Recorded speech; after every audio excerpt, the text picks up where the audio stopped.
My project all started when I decided to watch some films that featured young people engaging in antisocial and what can even be considered as criminal behaviour.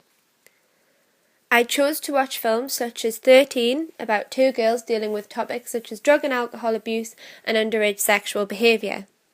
Speak, which follows the story of a young girl who was raped by an older boy at a house party. The Bling Ring, following a group of youngsters engaging in theft to live a luxury lifestyle. And Spring Breakers, which follows a group of 4 girls who use crime to fund a spring break, which, after being arrested and meeting a local thug, is never what they imagined. I decided to focus my project on Spring Breakers. This film we meet Faith, who is seen attending a religious youth group but does not seem interested and wants to attend spring break with Brittany, Cotty and Candy, despite being warned against the girls by other members of the group.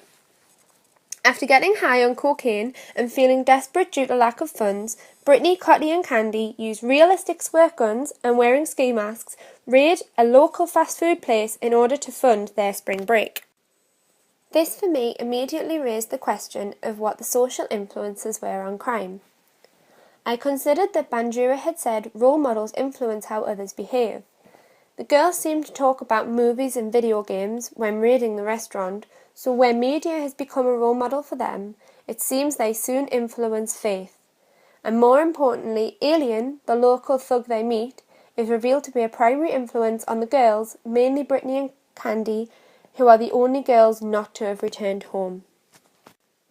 I then begin to relate scenes to Erikson's theory of identity versus roles confusion. The character of Faith immediately seems to be struggling with her current identity in school and part of a religious youth group.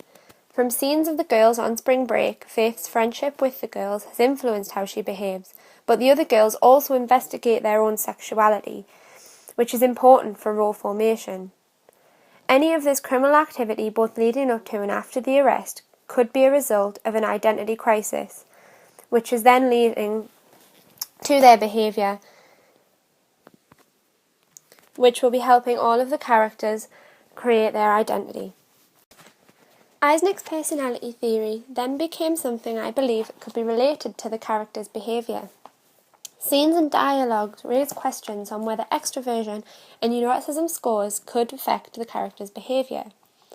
For example, Alien is heard to be telling the girls about his ambition to be bad ever since he was young, whilst all the characters from the beginning have been portrayed as lively who want to seek thrills, which could suggest they were extroverts. It is also obvious that the characters were interested in immediate gratification, as their decisions to engage in criminal activity were more influenced by the reward of a spring break than the possibility of punishment.